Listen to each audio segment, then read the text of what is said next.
안녕하세요. 한강의 채식주의자 7번째 시간입니다. 책의 쪽수는 28쪽입니다. 이런 내용이 나오죠. 바퀴벌레의 몇 마리쯤 손바닥으로 때려잡을 수 있는 아내의 생활력을 나는 좋아했다. 그녀는 내가 고르고는 이 세상에서 가장 평범한 여자가 아니었던가. 이렇게 남편은 영애를 이렇게 이제 규정해요. 이런 여자야. 그러니까 이런 여자로 이제 맞춰 살아야 되는 거예요, 여성은. 이것이 갖는 그 폭력을 이제 알아야 되는데, 이걸 이제 모르고 살잖아요. 그게 모르면은 이제 이 무시무시한 폭력이 돼요, 이게. 그래서 우리가 어떤 사람을 볼 때 한정지어 보면 안 되죠. 무한하게 이제 봐야 되는데, 이게 그 이제 비극의 씨앗이 시작되죠. 그래서 이런 부분도 나오죠. 그 꿈을 꾸기 전날 아침, 난 얼어붙은 고기를 썰고 있었지. 당신이 화를 내며 재촉했어. 제기랄. 그렇게 꿈을 대고 있을 거야? 알지. 당신이 서두를 때면 나는 정신을 못 차리지. 다른 사람이 된 것처럼 허둥대고. 그래서 오히려 일들이 뒤엉키지. 빨리, 더 빨리. 칼을 쥐는 손이 바빠서 목덜미가 뜨거워졌어. 갑자기 도마가 앞으로 밀려서 손가락을 벤 것. 식칼이 이가 나간 건 그 찰나야. 이게 이제 영애의 그 목소리죠. 그러니까 남편이 이제 바라보는 영애가 아니라 영애가 생각하는 영애 주체가 되는 이제 대목이 또 글씨 대체로 이렇게 나와요.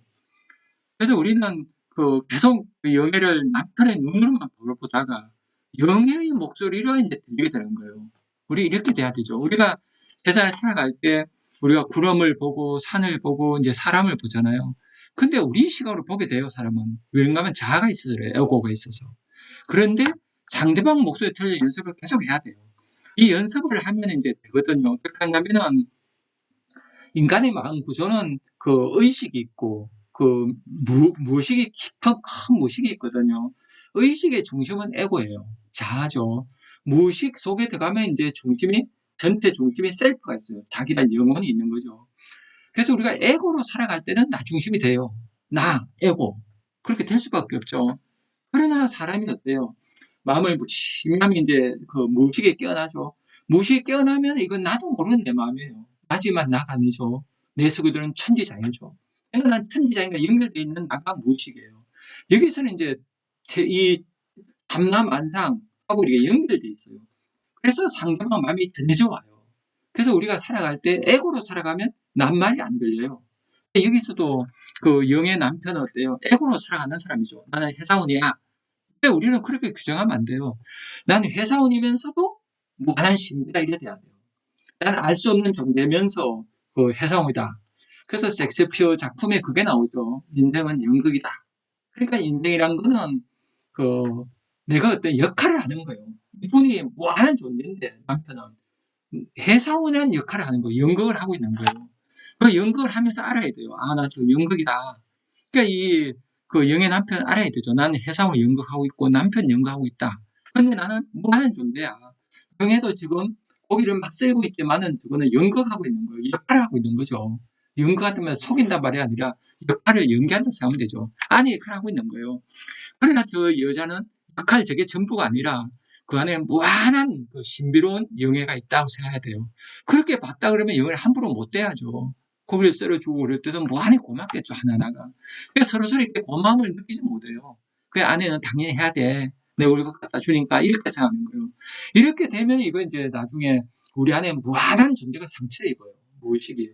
그러면 무의식의 상처는 입으면은 이게 이제 그냥 있지 않는 거예요. 그래서 사람은 그 의식과 이성의 존재가 아니라 그 무의식의 존재다. 이렇게 얘기한 분이 프로이드잖아요.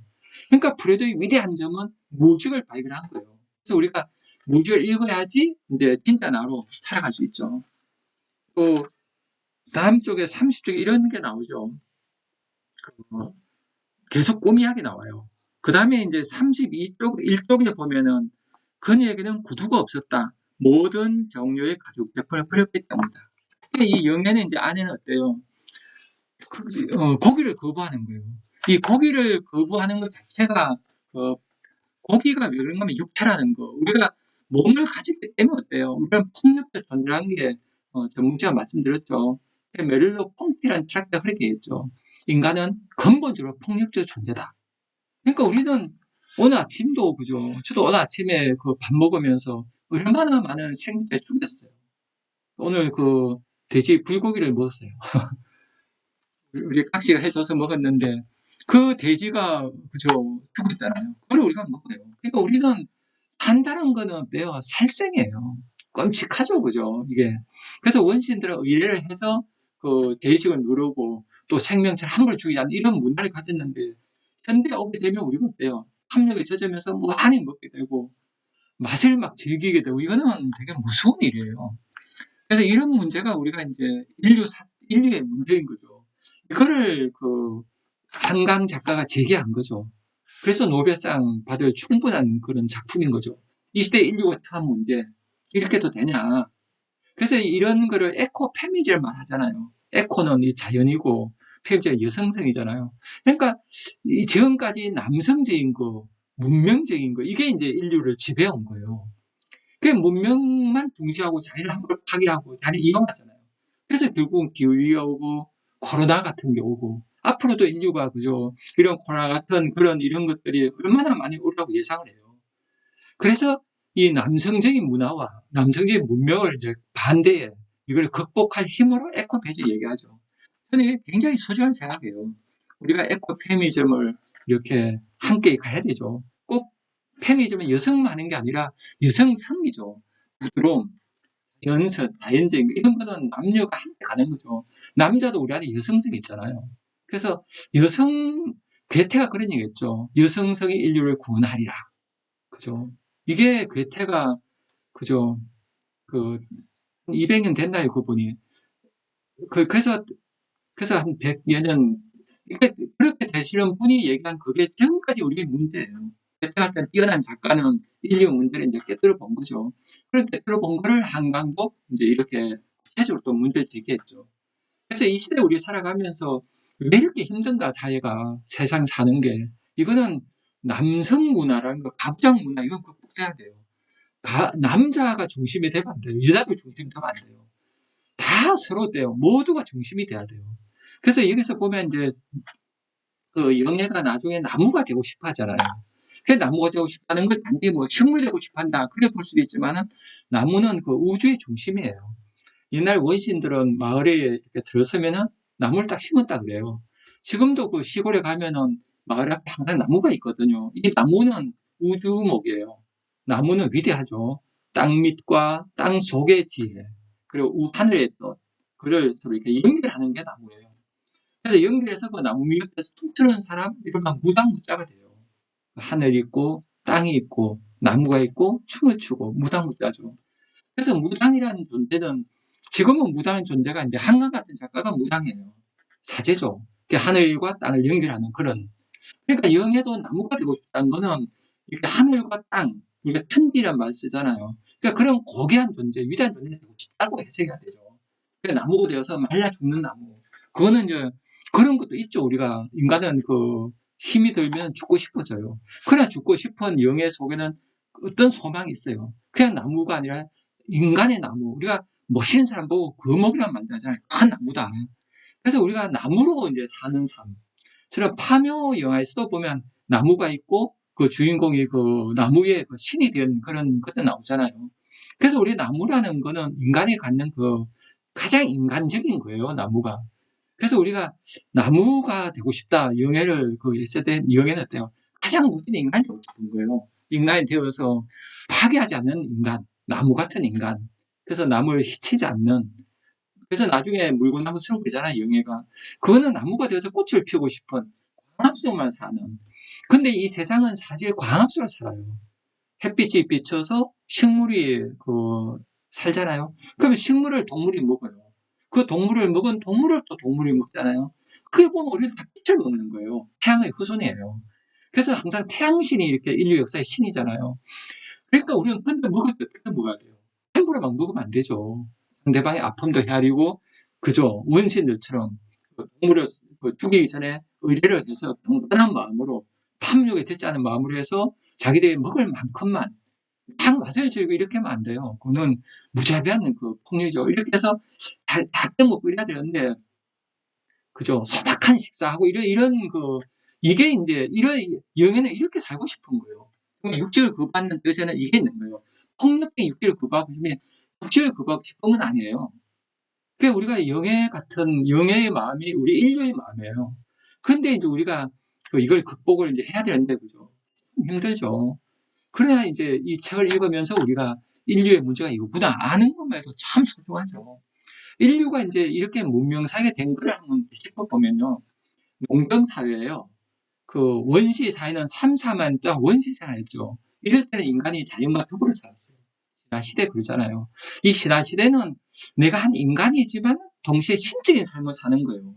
그래서 유한의 삶을 사는 내가 무한의 신과 연결돼요. 그래서 우리가 월드컵 축구할 때, 그죠? 내가 치유, 전쟁의 신이 되어서 막 하면 나는 유한한 나죠. 그럼 무한한 치유 처장이 되는 것이 전쟁의 신이 돼요. 그러니까 유한과 무한 되는 게 이게 신화거든요. 그래서 원신들은 유한한 삶을 살지만 무한한 신과 접속되는 그런 삶을 살았어요. 그러면 그 뒤에 인간은 어떻게 될까? 철기 시대 때 이제 단혹해지면서 인간이 신화가 끝나거든요. 신화가 아닌 다른 철학이 필요해요. 그래서 등장한 게 이제 철학과 종교거든요. 이 철학은 동양에서는 공자님을 위시한 제자 백가 쭉 있죠. 서양 같으면 소크라테스, 또 이사야 같은 예레미야 예언가, 이후 나오는 예수님, 이쪽은 석가모니 부처님.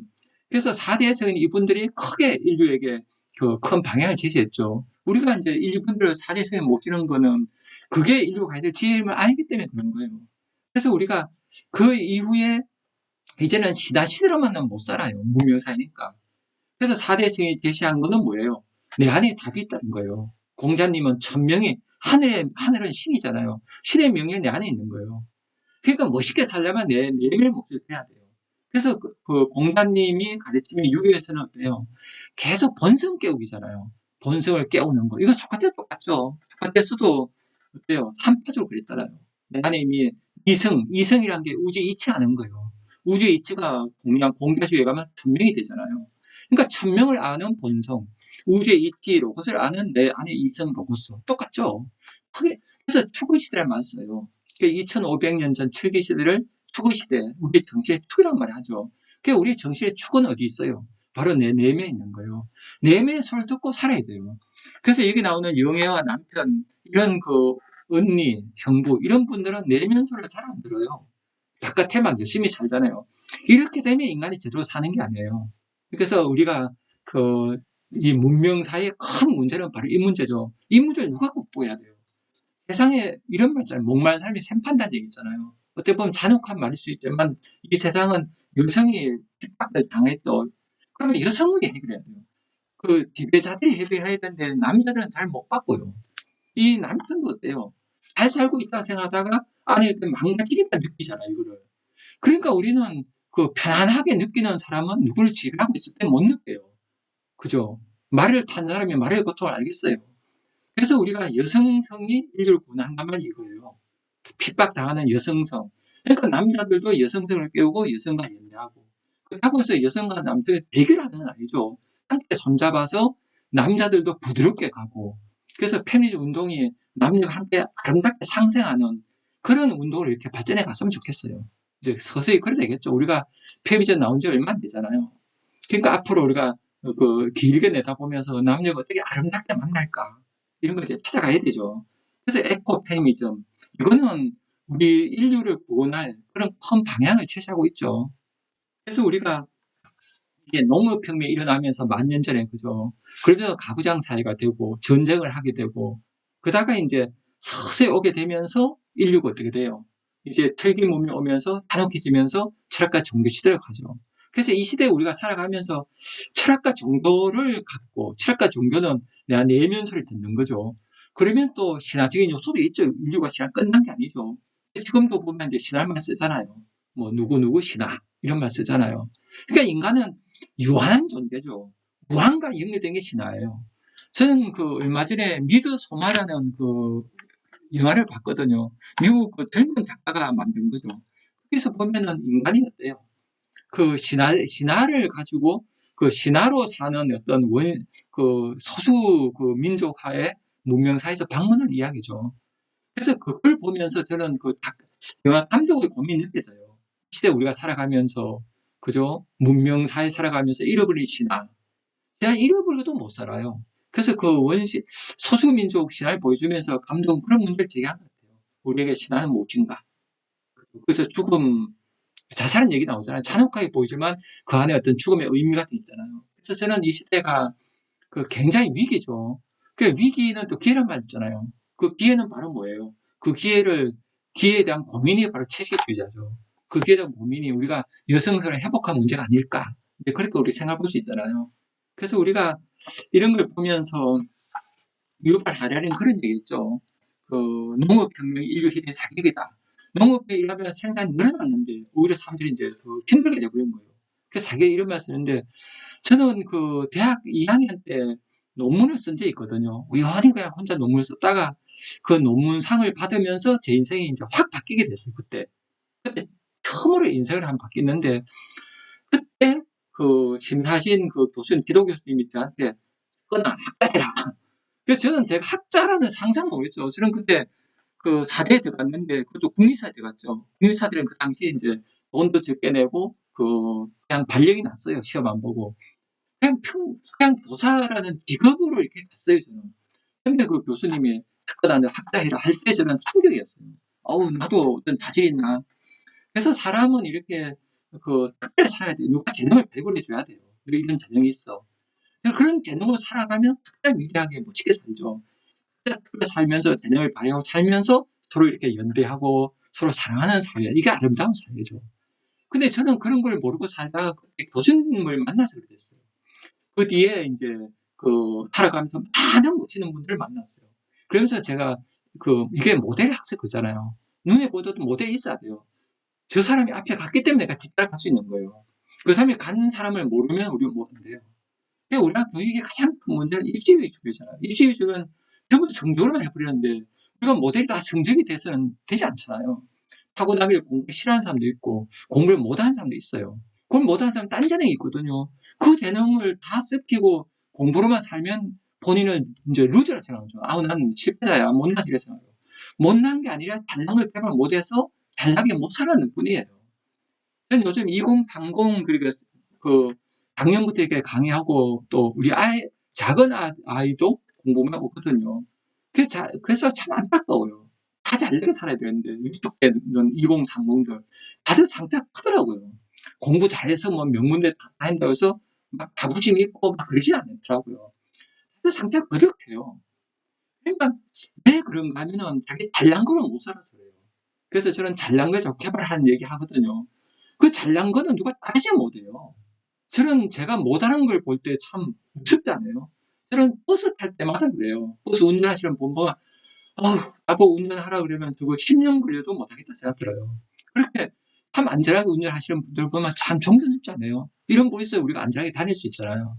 그러니까 이 세상은 다 소중해야 돼요. 근데 영애와 영애의 남편은 서로 평범하게 한다는 거를 이미 규정했어요. 우리는 평범한 사람이야. 그러니까 위대한 점이 안 나와요. 그러면 파탄이 이루어요. 물론 우리가 평범하게 살면서도 파탄이 이러지 않는 부분들 많잖아요. 그러면 그 마음 좀 얼마나 쓰고 있어요. 마음이 속상해하고 삶이 허탈하고 사는 게 이거 뭐야 그래요. 삶이 이게 뭐야 그러면은 삶을 충분히 못 살아서 그래요. 그래서 우리가 산다는 건 어때요? 실컷 사는 거죠. 인생은 나를 활끗 꽃피우고 꽃처럼 활짝 꽃피우면 가을에 꽃이 질 수 있겠죠. 인생은 저는 그렇게 생각해요. 저는 이제 나이 들어서 이제 여생이 이제 남은 생이 있는 거죠. 저 같은 경우는. 근데 저는 이런 인문학 공부해서 다니면서 들어요. 나를 활짝 꽃피우고 싶다. 또 꽃피우면 죽을 때도 실컷 살았어. 그렇게 할 수 있을 것 같아요. 여생 동안, 남은 생 동안 그런 대의를 꽃피우는 걸 열심히 할 수 있다. 그런 생각 들어요. 이런 걸 이제 저처럼 인문학 공부를 못 하신 분은 이런 걸 이제 모르실 거예요. 이런 거면 저도 그때 전교조하고 나중에 시공부하고 그죠. 그리고 또 공부를 이제 무지 다녔어요. 대학원은 안 갔지만은 막 강의 듣고 그러면서 저는 많은 걸 제 인생에 바뀌었거든요. 그런 배움이 제가 없는 분들 많아요. 입시 위주 공부만 하고 회사 다니는 분들 많아요. 저한테 오시는 분들이 그런 얘기를 많이 하거든요. 그래서 저는 우리가 살아갈 때 항상 이렇게 꿈을 꾸고 꿈을 꿔야 되니까는 내가 더 나은 날. 그러니까 더 나은 날이 항상 가야 되거든요. 근데 더 나은 날을 어떤 공부로만 한정 짓고 돈으로만 한정 지으면은 그쪽으로 가게 되면 재능이 발휘가 안 돼요. 그래서 전 이 영애와 아내의 영애와 영애 남편의 비극을 보면서 우리의 비극을 보는 거죠. 네. 7번째 시간이었습니다. 다음에 또 8번째 시간에 뵙겠습니다. 감사합니다.